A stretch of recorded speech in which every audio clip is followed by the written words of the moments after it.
निलेशजी पाटील यांचं सुद्धा आगमन होतंय। षटकातील पहिल्या चेंडूवर या ठिकाणी आक्रमक रूप धारण केले। पहिल्या चेंडूवरती या ठिकाणी चांगला समाचार घेतला। चेंडू सीमारेषेच्या बाहेर 6 धावेसाठी।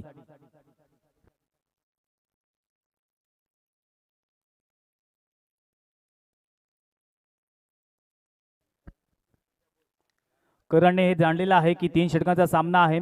3 षटकांमध्ये आपल्याला डिफेन्सिव्ह खेळी करून चालणार नाहीये, परंतु आता मात्र षटकार लगवल्यानंतर संयम सुद्धा तितकाच महत्त्वाचा आहे। आपल्याकडले बरेचसे जे असे खेळाडू आहेत जे एक षटकार मारल्यानंतर दुसरा सुद्धा षटकार मारण्याचा प्रयत्न करतात, परंतु मित्रांनो संयम फार महत्त्वाचा आहे। आपण जर एकेरी आणि दुहेरीला प्राधान्य दिलं तरी सुद्धा एक चांगला स्कोर या ठिकाणी उभारू शकतो। पहिल्या चेंडूवर षटकार आल्यानंतर आता मात्र थोडासा प्रेशर आलेला आहे, थोडासा दर्पणाखाली गेलेला आहे मितेश, परंतु मितेशचा देखील आपण विचार केला तर बऱ्याच वर्षांचा अनुभव आहे, ज्याच्या माध्यमातून मित्रांनो बरेच वेळेला असे कमबॅक केलेले आहेत। त्याच्यामुळे आतापर्यंत आता जर विचार केला तर या षटकातील येणारे 5 चेंडू हे विचारपूर्वक टाकावे लागतील। सटीक लाईन आणि लेंथवर हे मात्र चेंडू टाकावे लागतील।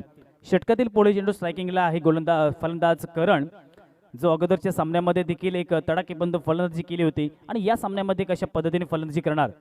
पुन्हा एकदा मोठा फटका मारण्याचा प्रयत्न आणि या ठिकाणी मी अगोदरच म्हणालो होतो की संयम फार महत्त्वाचा आहे। या ठिकाणी जर एकेरी धाव घेतली असती, स्ट्राईक रोटेट केली असती तर आपली विकेट या ठिकाणी सुरक्षित राहिली असती आणि नवीन फलंदाजांना संधी सुद्धा मिळाली असती, परंतु या ठिकाणी अतिघाई आणि संकटात नाही असं चित्र पाहायला मिळतंय।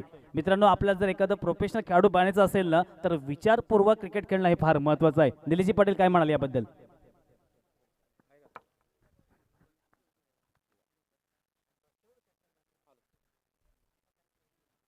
हॅलो, संयम फार महत्वाचा आहे क्रिकेटमध्ये निशांत। आपण खूप वर्ष क्रिकेट पाहतोय आणि खेळतोय, या दोन्ही गोष्टींचा जर आपण विचार केला तर पहिल्या चेंडूवर जर षटकार आला तर तदनंतर विचार करायला पाहिजे की इथे सिंगल किंवा डबल घेऊन रोटेट करणं गरजेचं आहे। आपला जो समोरचा साथी फलंदाज आहे तो सुद्धा त्याच ताकदीचा फलंदाज आहे आणि किंबहुना आपली जी विकेट आहे स्वतःची, म्हणजे मी करणसाठी म्हणतोय, ती खूप महत्त्वाची होती बेरसे संघासाठी। एक अप्रतिम फलंदाज आहे या विभागात, ज्याचा बोलबाला ज्याचं नाव आहे असा फलंदाज आहे, परंतु संयमी क्रिकेट खेळणं फार गरजेचं आहे निशांत। आणि एखाद्या षटकामध्ये जरी दोन चेंडू निर्धाव आले तरी सुद्धा प्रेशर घेण्याचं काही कारण नसतं, कारण या आधुनिक क्रिकेटमध्ये या फास्ट क्रिकेटमध्ये आपण कोणत्याही षटकामध्ये ती जी सरासरी आहे ती वसूल करू शकतो। नक्कीच ती ताकद आताचे जे फलंदाज आहेत, मी तर म्हणेन सलामीची जोडी किंवा येणारा वनडाऊनचा फलंदाज, यांच्यामध्ये एवढी ताकद आहे की शेवटच्या षटकामध्ये किंबहुना ते त्या जे 2 चेंडू जे जाणार आहेत निर्धाव त्याची भरपाई करू शकतो आपण। उर्वरित चेंडूंवर 2 षटकार किंवा 3 षटकार मारून आपण ती ओव्हर कव्हर करू शकतो। असा हा अनप्रेडिक्टेबल क्रिकेट जिथे 6 चेंडू मागे एकही धाव येत नाही आणि जिथे 6 चेंडू मागे 36 धावा देखील येतात, तर हे कॅल्क्युलेशन फलंदाजाने आपल्या डोक्यामध्ये ठेवणं फार गरजेचं आहे। वलटो मैदानाकडे मितेश पुन्हा एकदा सज्ज होतोय। मोठा फटका मारण्याचा प्रयत्न, परंतु इनसाइड आउट खेळून काढलेला चेंडू मिड ऑफ क्षेत्रामध्ये स्वतः गोलंदाज येणार तोपर्यंत दुसरीचा प्रयत्न आणि दुसरी धाव घेत असताना या ठिकाणी आय कॉन्टॅक्ट, या ठिकाणी कोऑर्डिनेशन, या ठिकाणी दोघांचा कॉल पाहायला मिळत नाही आणि त्या कारणाचा फलंदाज या ठिकाणी रनआउट स्वरूपात बाद होतोय। निशांत सांगायचं झालं तर मी काल सुद्धा एक उदाहरण दिलं होतं। मल्ल्याणी ती जी स्पर्धा चालू होती तिथे जो सामना चालू होता त्या सामन्यामध्ये आपण पाहिलं मार्शल मुलखाना बनाम तळ असा सामना होता आणि त्या सामन्यामध्ये पहिल्या 3 षटकामध्ये फक्त 16 धावा खर्च झाल्या होत्या। शेवटचं षटक होतं, परंतु कुठेतरी जे तू म्हणतोस ते तिथे लागू पडलं होतं। चेतन सारखा फलंदाज मागे होता, 3 षटकामध्ये एकही चेंडू खेळायला मिळाला नाही, परंतु शेवटचे 6 चेंडूमध्ये तब्बल त्याने 29 धावा जमा केल्या। तर हा क्रिकेट आहे, संयम महत्वाचा आहे। आणि निलेशदा आपण हे जे सांगतोय हे फक्त युवा खेळाडूंना ऐकायचं नाही तर ते आत्मसात करायचं आहे। नक्कीच जो समालोचक जे काही चांगलं गायडन्स करत असेल तर ते आपण आपल्या आत्मसात केलं पाहिजे, ते आपल्या अंगीकृत केलं पाहिजे, तरच आपण एक चांगलं प्रोफेशनल खेळाडू बनू शकाल। आणि मी हे नेहमी सांगत असतो की जेव्हा जेव्हा सामने असतात, आपला सामना जर हारला तर तुम्ही घरी जाऊ नका। इतर संघ जे खेळतात ते खेळाडू कशा पद्धतीने फलंदाजी करतात, गोलंदाजी करतात किंवा क्षेत्ररक्षण करतात हे फार महत्त्वाचं आहे, किंवा जो समालोचक सल्ला देत असतो ते फार महत्त्वाचं असतं, ते आत्मसात करणं गरजेचं असतं। मात्र या उलट आपण पाहतोय मैदानात थोडीशी तू चल मी येतोय अशा प्रकारची थोडीशी घाई चाललेली दिसते बावदेव बेरसे संघाची निशांत। आणि अजून एक सर्वात महत्त्वाचं निलेश दादा, प्रॅक्टिस करणं याला महत्त्व नाही आहे. प्रॅक्टिस कशा पद्धतीने करणं याला महत्त्वाचं मी नेहमीच म्हणतो. आपल्याला जो सोमवार ते शुक्रपर्यंत जो वेळ मिळतो ना, त्या वेळमध्ये बरेचसे मी गोलंदाज पाहतो नुसते घाम गाळत असतात, चेंडूवर चेंडू टाकत असतात, परंतु आपल्यामधले जे निगेटिव्ह पॉईंट आहे ना ते भरून काढणं हे सुद्धा फार गरजेचं असतं. नक्कीच आपल्या ज्या मागच्या टुर्नामेंट्समध्ये झालेल्या चुका असतात त्या चुकांची दुरुस्ती करणं किंवा भरपाई करणं हे गरजेचं असतं. ज्या पद्धतीने आपण प्रॅक्टिसला गोलंदाजी करतो, एक एक गोलंदाज जवळजवळ त्या टायमाला 15 ते 20 चेंडू टाकतो. मी त्या मताशी कधीच सहमत नाही. मी जेव्हा प्रॅक्टिसला असतो तेव्हा माझ्या मुलांना हेच सांगत असतो की 6 किंवा 8 चेंडू टाका आणि बाजूला व्हा आणि त्यानंतर पुन्हा या थोड्या वेळाने. परंतु बऱ्याचदा मी बघतो 15-20 चेंडू टाकणारे बरेचसे गोलंदाज आहेत, त्यानंतर मग कुठेतरी फुलटॉस चेंडू किंवा स्लोअर वन चेंडू पाहायला मिळतात आणि मग षटकार पाहायला मिळतात आणि मॅचमध्ये त्याचं चित्र मात्र वेगळं दिसतं. नक्कीच प्रत्येकामध्ये एक पर्टिक्युलर पोटेन्शियल असतं. तुम्ही एकदा 10 ते 15 किंवा 20 चेंडू टाकलं की तुम्हाला तुमच्यामध्ये ती ताकद राहत नाही आणि मग लाईन आणि लेंथ ही संपूर्ण बिघडली जाते. 13 धावा झाल्या आहेत धावफलकावरती. या ठिकाणी आपण बघितलं तर एक जबरदस्त अफलातून चेंडू पाहायला मिळते. गुडलेन स्पॉटवर चेंडू थोडासा आतल्या दिशेने आला आणि या ठिकाणी यष्टीरक्षक चांगलं क्षेत्ररक्षण करतोय, चांगलं यष्टीरक्षण करतोय आणि आपण जर विचार केला तर या षटकामध्ये सूरज भगतने मोठे फटके मारण्यापासून पूर्णतः वंचित ठेवलेला आहे. आपण जर विचार केला तर भेरसे संघाला जिंकायचा असेल तर एक सन्मानजनक स्कोर उभारावा लागेल, संयमी खेळ करावा लागेल, कारण विघ्नहर्ता खारीकपाडा संघामध्ये सुद्धा चांगली फलंदाजी आहे. इथे मात्र आता जर आपण स्कोर बोर्ड पाहिला तर 3:13 वाजलेले आहेत. सध्याची कंडिशन बापदेव भेरसे संघाची अतिशय खराब आहे. ज्या पद्धतीची फलंदाजी अजूनही पाठीमागे आहे, खरं म्हणजे अभि आणि सूरज आपलातून फलंदाजी करणारे फलंदाज आहेत, मात्र मोर्चा सांभाळणं गरजेचं आहे. कारण सूरजचा विचार केला तर एक जबरदस्त गोलंदाज आहे आणि गुडले स्पॉटवरून चेंडू कसा उडवायचा हे मात्र त्याला खूप माहिती आहे. पाहूया येणारा पुढचा चेंडू. या चेंडूवर जोरकस फटका येतोय, चेंडू गगनभेदी झेल खाली, क्षेत्ररक्षक सूरज भगत आणि फलंदाज अभि बाद. आपल्या ग्रामीण पट्ट्याचा जर विचार केला तर निलेशदा ज्यावेळेस आपली सलामीची जी जोडी आहे ना ती बाद झाली ना तर जे मिडल ऑर्डरचे जे बॅट्समन असतात, जे फलंदाज असतात, त्यांना तो सामना शेवटच्या षटकापर्यंत घेऊन जायचा असतो. परंतु या ठिकाणी आपण जर चित्र बघितलं तर पुन्हा एकदा घाई पाहायला मिळते आणि नेहमीच म्हटलेले अति घाई संकटात नाही. बऱ्याचदा म्हणण्यापेक्षा काल जो आपण किंबहुना सामना पाहिला तो सामना होता नवतरुण खानाव संघाचा, ज्याचं नेहमी नाव आदराने घेतलं जातं. या विभागात अभय स्पोर्ट कुंटेंची गोटी, त्यानंतर नवतरुण खानाव, अनेक संघांची आपण नावं आदराने घेतो. तर त्याच्यामध्ये आपण पाहिलं थोडीशी अतिघाई झाली. सलामीची जोडी बाद झाल्यानंतर तू चल मी येतो अशा प्रकारची थोडीशी मला फलंदाजी पाहायला मिळाली. एक मात्र मनीषच्या बॅटमधून षटकार आला होता, म्हणजे जे मी पाहिलं ते वर्णन करतोय. परंतु कुठेतरी तुझ्या मताशी मी खूप सहमत आहे. सलामीचे 3 फलंदाज जे येतात ते बाद झाल्यानंतर मागची जी मंडळी असते मिडल ऑर्डर ती मात्र मोर्चा सांभाळत नाही, ते सांभाळणं गरजेचं आहे. निशान अर्थात नक्कीच या ठिकाणी सूरजच्या बॅटमधून आपण एक तडाखेबंद स्ट्रोक बघितला. 6 धावा आल्यात आणि नक्कीच या ठिकाणी या सामन्यामध्ये वापसी पाहायला मिळते. या चेंडूवरती 1 बाउन्स चेंडू आले, क्षेत्ररक्षक हातामध्ये फेक करेल तोपर्यंत 2 धावा देखील पूर्ण केलेल्या आहेत आणि या 2 धावेच्या मदतीने आतापर्यंत आपण धावसंख्येचा विचार केला तर ती जाऊन पोहोचेल ती म्हणजे 22 रन्स ऑन अ स्कोरबोर्ड. 22 धावा या धावफलकावरती लागलेल्या आहेत. षटक क्रमांक 2 समाप्त झालं. निलेशदा आपण विचार केला तर अगोदर 3-13 असं झालं होतं चित्र, परंतु आतापर्यंत आपण 2 षटकाचा विचार केला तर 2 षटकामध्ये या 22 धावा मी तर म्हणेन आतापर्यंत चांगली धावसंख्या आहे. नक्कीच जो षटकार आला सूरजच्या बॅटमधून तो संजीवनी घेऊन आलाय कुठेतरी आणि मी म्हणतो ही जी जोडी आहे, उरलेली जी 2 षटकं आहेत उर्वरित म्हणजे 12 चेंडूंचा खेळ थांबतोय. एकच षटक आहे, 3 षटकांचा सामना आहे सॉरी. तर या षटकामध्ये ज्याला आपण नेहमीच हाणामारीचं षटक म्हणतो, स्लॉग ओव्हर आहे, शेवटचं षटक आहे आणि या षटकामध्ये संतोष आणि सूरजने मात्र धावा आणणं गरजेचं आहे. किंबहुना मी म्हणेन 12 ते 15 धावा येणं गरजेचं आहे.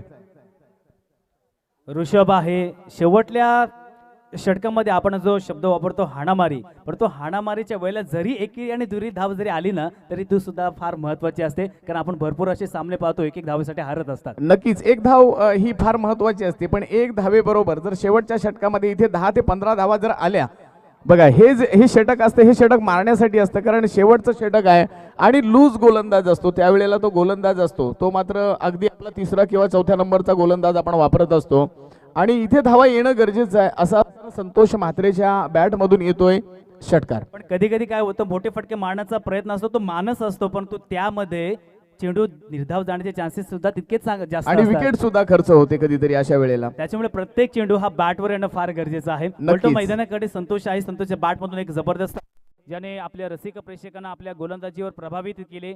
भरपूर वर्षांचा अनुभव आहे, एक्सपिरियन्स आहे आणि आता या ठिकाणी तो यूज करावा लागेल. आपण समीकरण बघितलं तर येणारे 18 चेंडू आणि जिंकण्यासाठी 43 धावांची गरज. इक्वेशन जरी कठीण असलं तरी या दोनही फलंदाजामध्ये ते पोटेन्शियल आहे, ती ताकद आहे हा सामना जिंकवण्याची. स्ट्रायकिंग एंडला आहे फलंदाज सूरज भगत, नॉन स्ट्राईक एंडला आहे फलंदाज मितेश ठाकूर. अशी सलामीची जोडी मैदानात. षटक क्रमांक पहिले कोणते गोलंदाज पंड्या. ऑनसेटला आपण विचार केला तर एक क्षेत्ररक्षक आहे लॉंग ऑन, त्याचप्रमाणे एक क्षेत्ररक्षक काऊ कॉर्नर आहे, एक मिड विकेट आहे, एक क्षेत्ररक्षक आहे स्क्वेअर लेग आणि एक शॉर्ट फाईंग लेग. हे ऑन साईडला क्षेत्ररक्षक सजलेला आहे. गोलंदाज सज्ज होतोय. पहिल्याच चेंडूवर मोठा फटका मारण्याचा प्रयत्न. चेंडू बराच वेळ हवेमध्ये आहे आणि कॉट बिहाइंड द विकेट. महत्वाचा मोहरा सूरज भगत. आता मात्र स्वस्तामध्ये बाद होतोय. ज्या सूरजकडनं भरपूर अपेक्षा होत्या, ज्या सूरजकडनं हा सामना जिंकवण्याची क्षमता होती, तो सूरज आता मात्र एकही धाव न करता डकआउट स्वरूपात बाद होतोय आणि नवीन फलंदाज मैदानामध्ये प्रवेश करतोय, तो म्हणजे आता सागर उले. अप्रतिम गोलंदाजी बंड्याची, कारण पहिल्याच चेंडूवर सूरजला बाद केल्यानंतर आता येणारे 5 चेंडू कशा पद्धतीने टाकणार, नक्कीच आत्मविश्वास वाढला असेल, परंतु थोडासा प्रेशर या ठिकाणी क्रिएट झाला असेल, तो म्हणजे विघ्नार्थ खाली पडा संघासमोर. हा एक टेक्निकल फटका पाहायला मिळतोय. Pure cricketing stroke. मितेशचा चेंडू जातोय कव्हर क्षेत्रामध्ये, क्षेत्ररक्षक येणार तोपर्यंत 2 धावा कंप्लीट केल्या आहेत आणि 2 धावेच्या मदतीने संघाची धावसंख्या आपण बघितली जाऊन पोहोचेल ती म्हणजेच 1 बाद 2. Mitesh Thakur of the mark. Extra फलंदाज आपण मैदानामध्ये पाठवायचा आहे. 43 धावांची गरज आहे. आपण बघितलं तर 3 षटकांचा हा सामना.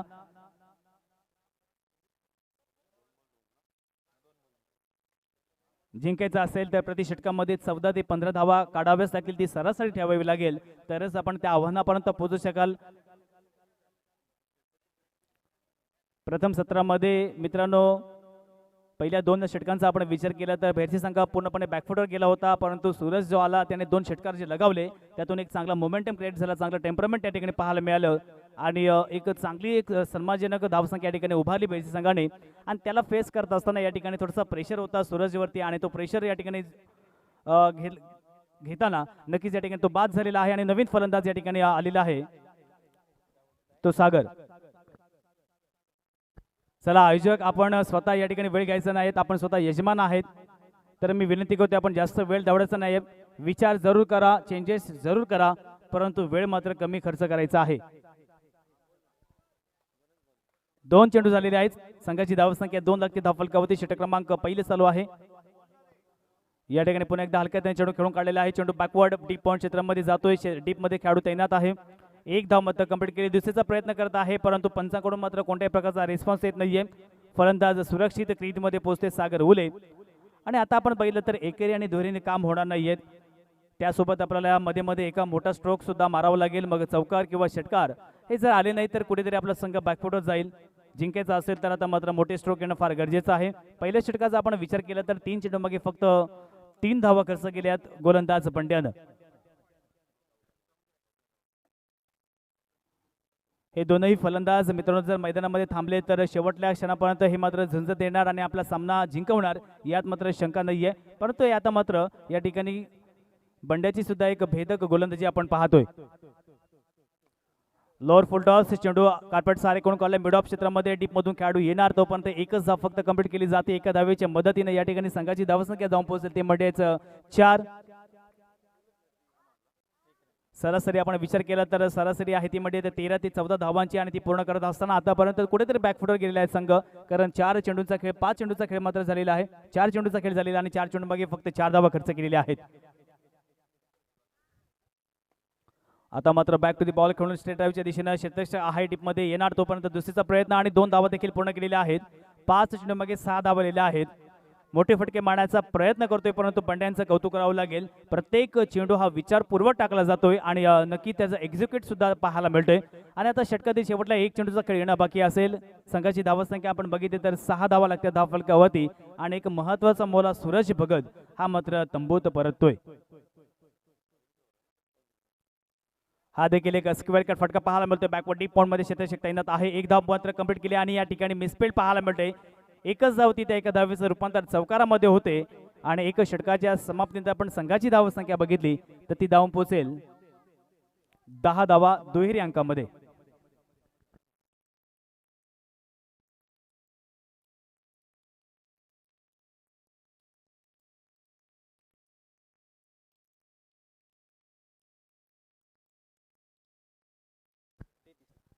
आता येणारे 12 चेंडू आणि 33 धावेची गरज आहे. प्रति षटकाचा आपण विचार केला तर 16.50 ही सरासरी ठेवावी लागेल तरच आपण त्या विजयापर्यंत पोहोचू शकाल. आणि आता आतापर्यंत या क्षणावरून आपण डिफेन्सिव्ह खेळ करू शकत नाही. जिंकायचं असेल तर प्रत्येक चेंडूवरती आक्रमण करावं लागेल कारण इक्वेशन थोडंसं कठीण झालेलं आहे.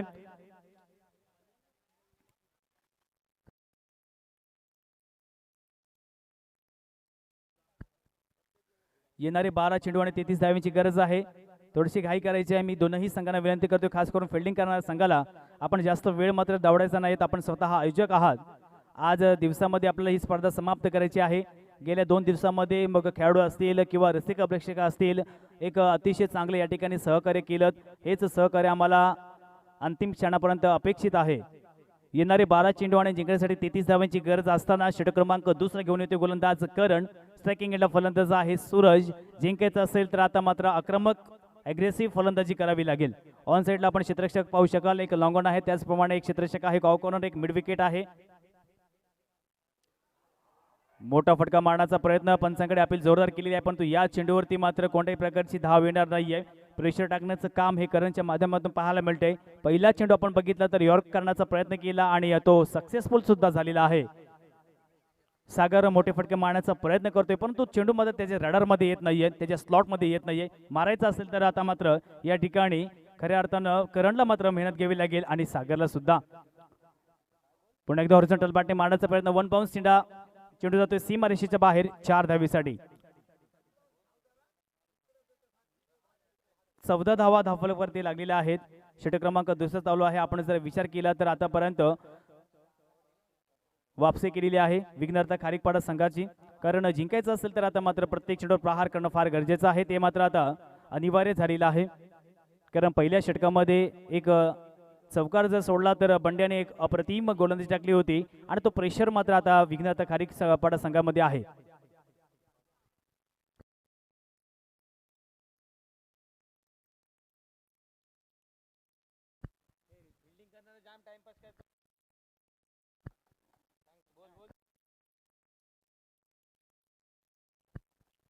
चला वेळ मात्र दवडायचा नाही. आपण बघितलं तर षटक क्रमांक दुसरा चालू आहे. 2 चेंडू मागे 4 धावा खर्च झाल्या. पहिला चेंडू निर्धाव होता. या चेंडूवरती चौकार आला आणि नक्कीच सागर उलेचा सुद्धा आत्मविश्वास वाढला असेल कारण आता मात्र मोठे फटके खेळावे लागतील. आपला संघ अडचणीमध्ये आहे, बॅकफुटमध्ये आहे. 29 धावांची गरज आहे. येणारे 10 चेंडू आणि 29 धावा. आता मात्र मोठा स्ट्रोक पाहायला मिळतोय. चेंडू पुन्हा एकदा स्क्वेअर लेग लाईनच्या वरून दणदणीत षटकार. 6 धावेच्या मदतीने संघाची धावसंख्या जाऊन पोहोचेल ती म्हणजेच 20 धावा. आणि आता आपण समीकरण बघितलं, इक्वेशन बघितलं तर थोडंसं सोपं होत असताना जेथे जिंकण्यासाठी येणारे 9 चेंडू आणि जिंकण्यासाठी 23 धावेची गरज. 9 चेंडू आणि 23 धावा. या 3 चेंडू मागे जर 2 मोठे स्ट्रोक आले तर संपूर्णतः वापसी करेल तो म्हणजेच विघ्नहर्ता खारीकपाडा संघ. परंतु 3 चेंडू जर निर्धाव काढले तर खऱ्या अर्थाने या ठिकाणी बेरसे संघाची सुद्धा वापसी होऊ शकेल. करांनी पहिला चेंडू अतिशय सुरेख टाकला होता परंतु मात्र उर्वरित 2 चेंडू आहेत. या 2 चेंडू मागे 10 धावा खर्च केल्या आणि आता मात्र थोडासा बॅकफुटवरती येतोय. थोडासा प्रेशर, थोडासा मनोवैज्ञानिक दबाव हा करणवरती आलेला आहे. परंतु असे बऱ्याच वेळेला मित्रांनो प्रसंग करणवरती आलेले आहेत आणि त्यामधून तो मात्र बाहेर सुद्धा पडलेला आहे. तर आता त्याच प्रकारची कामगिरी करावी लागेल कारण आपण इक्वेशन बघितलं तर येणारे 9 चेंडू आणि 23 धावेची गरज असताना सागर ऑन द फायर. चांगली तुफानी फलंदाजी या ठिकाणी पाहायला मिळते.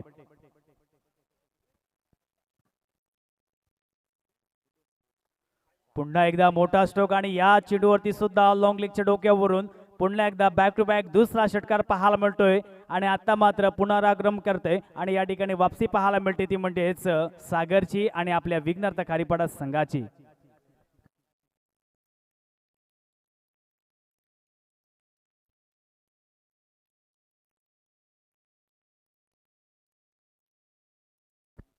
आठ चेंडू आणि 17 धावेची गरज. सामना होता कुठे आणि सामना आला कुठे असं वाटत होते की बेरसे संघ हा सामना अगदी सहजरित्या घेऊन जाईल परंतु आता मात्र या दोन षटकारांनी पूर्णतः चित्र बदललेलं आहे. आता बघितलं तर येणारे 8 चेंडू आणि 17 धावेची गरज आहे. येणारे 2 चेंडूवरती नक्कीच मोठे फटके खेळण्याचा प्रयत्न असेल तो म्हणजे फलंदाज सागर हुलेचा.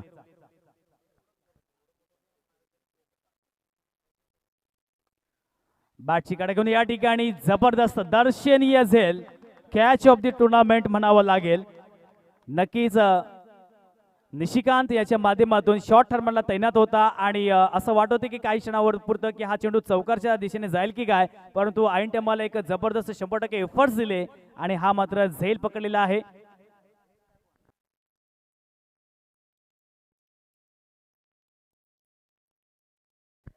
आता समीकरण बघितलं तर येणारे 7 चेंडू आणि 17 धावेची गरज. वैभव, या जर कॅचचा आपण विचार केला तर जो फलंदाज ज्याच्या माध्यमातून मोठे स्ट्रोक येत होते त्या फलंदाजाचा झेल या ठिकाणी पकडला तर नक्कीच या झेलवरून ही मॅच मात्र टर्न झालेली आहे. आता येणारे 7 चेंडू आणि 17 धावेची गरज. स्ट्राईक एंडला फलंदाज आहे Paresh. Back to the bowler चेंडू खेळण्याचा प्रयत्न, मिड ऑफ मधून शेदोर लॉंग ऑफ मध्ये जाणारे क्षेत्ररक्षक आहे डीप मध्ये, फेक करेल तोपर्यंत दुसरीचा प्रयत्न आणि आता मात्र दुसरी धाव घेत असताना परेश तंबूत परततोय. रनआउट स्वरूपात बाद.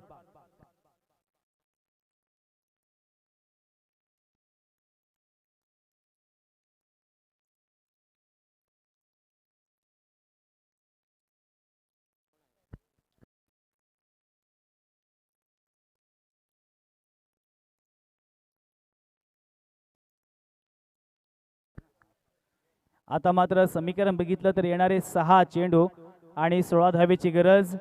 निर्णायक षटक नक्कीच आपण जर बघितलं तर बेसी संघ मात्र निशिकांतकडे सोपवणार आहे.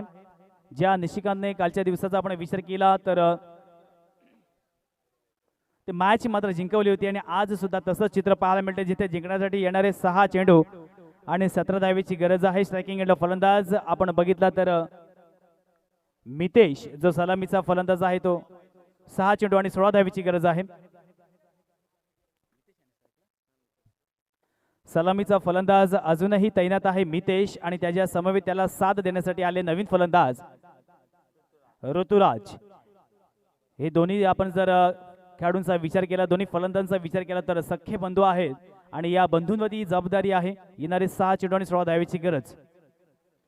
हा चेंडू मात्र बऱ्याच वेळ हवेमध्ये क्षेत्ररक्षक झेलखाली आलेला आहे.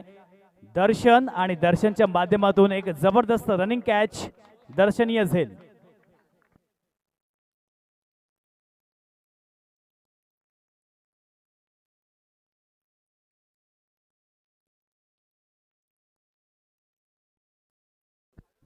मंदार मगर यांच्याकडनं दर्शनसाठी 200 रुपये आलेले आहे. एक जबरदस्त अफलातून झेल पकडला आणि आता मात्र येणारे 5 चेंडू आणि जिंकण्यासाठी 16 धावेची गरज आहे. या षटकाचा आपण विचार केला तर पहिला चेंडू सटीक लाईन आणि लेंथवर पाहायला मिळतोय. स्ट्रायकिंगला फलंदाज ऋतुराज पाहायला मिळतोय आणि नॉन स्ट्राईकला फलंदाज नाव मात्र फलंदाजचं माहित नाहीये.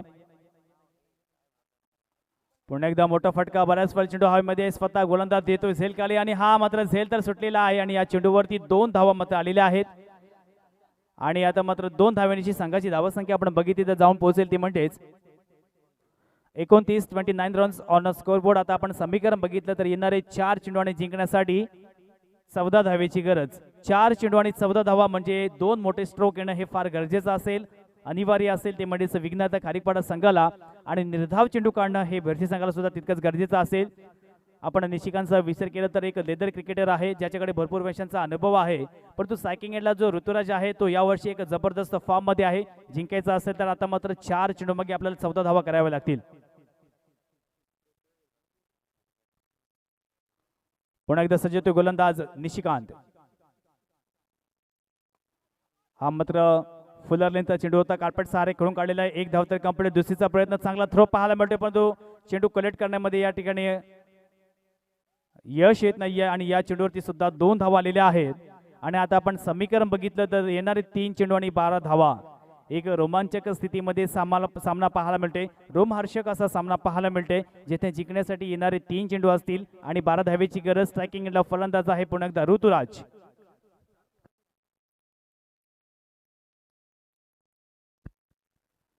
हा चेंडू मात्र जातोय फाईन लेगच्या दिशेनं, बाउंड्री लाईनच्या बाहेर. 4 धावेसाठी या सामन्यामध्ये ट्विस्ट येणार का, या सामन्यामध्ये मॅचची टर्न होणार का?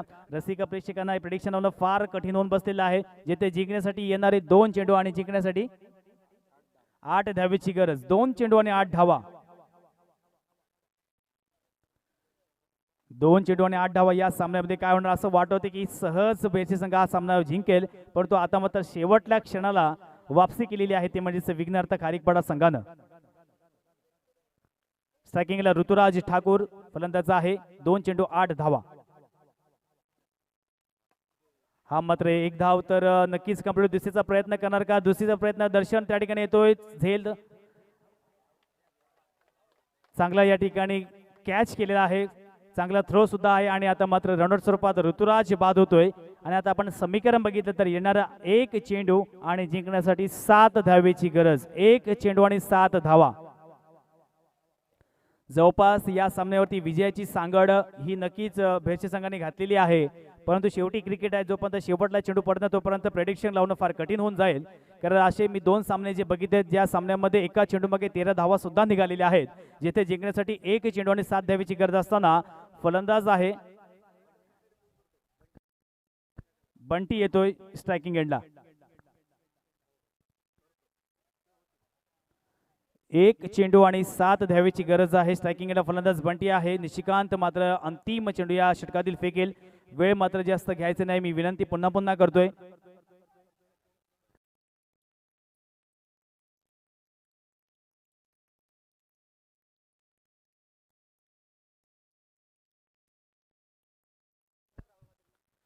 येणारा 1 चेंडू आणि 7 धावा. एखादा एक्स्ट्रा चेंडू, वाईट चेंडू, नो चेंडू मात्र फायदेशीर ठरणारे विघ्नार्थ खारीकपाडा संघाला. शेवटला चेंडू आणि आता मात्र विजय होतोय भेरचे संघ. भेरचे संघाचे हार्दिक अभिनंदन. तसेच विघ्नार्थ खारीकपाडा संघ आपण या स्पर्धेमध्ये सहभागी झाला त्याबद्दल तुमचे सुद्धा हार्दिक हार्दिक आभार. नेक्स्ट मॅच एक बिग बॅटल पाहायला मिळेल. नवतरुण खाना विरुद्ध विसियन कुरुल. दर्शन, आपण जो रनिंग कॅच मारलात या झेलवरती प्रभावित होऊन सन्माननीय मंदार मगर यांच्याकडनं 200 रुपयाचं पारितोषिक आलेलं आहे, ते मात्र घेण्यासाठी यायचं आहे.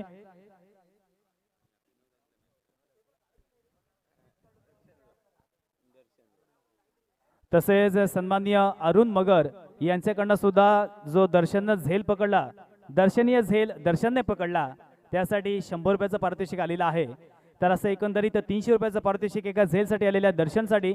तर दर्शनचा आपण विचार केला तर मित्रांनो एक हुशार व्यक्तिमत्व आणि एक चपळ क्षेत्ररक्षक मित्र म्हणेन भेरचे संघाचा. मग फिल्डिंग करणं असेल किंवा झेल पकडणं असेल किंवा गोलंदाजी असेल किंवा फलंदाजी असेल, अगदी प्रत्येक फॉर्मॅटमध्ये ज्याची कामगिरी नेहमीच चांगली असते असा दर्शन याला मी विनंती करतोय की आपण जो झेल पकडला त्यासाठी 300 रुपयाचं पारितोषिक आलेलं आहे. वेल्डन, अशीच कामगिरी करत राहा आणि आपला संघ नेहमीच विजय करत राहा. मंदार मगर यांच्या शुभास्ते हे बक्षीस देण्यात येईल.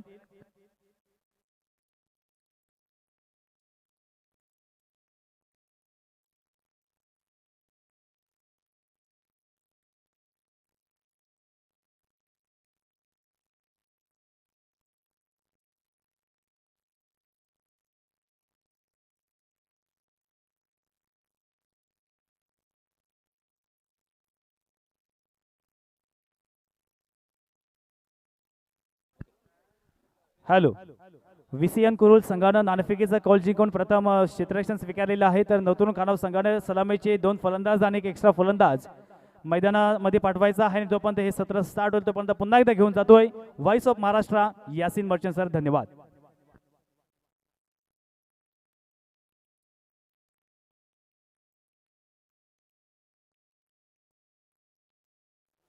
मॅन ऑफ द मॅचचा मानकरी ठरलाय सूरज कवळे, आपण यायचं इथे. तसेच निशिकांत म्हात्रे, आपण कुठे असाल तर समालोचन कक्षाकडे यायचं आहे. निशिकांत म्हात्रे.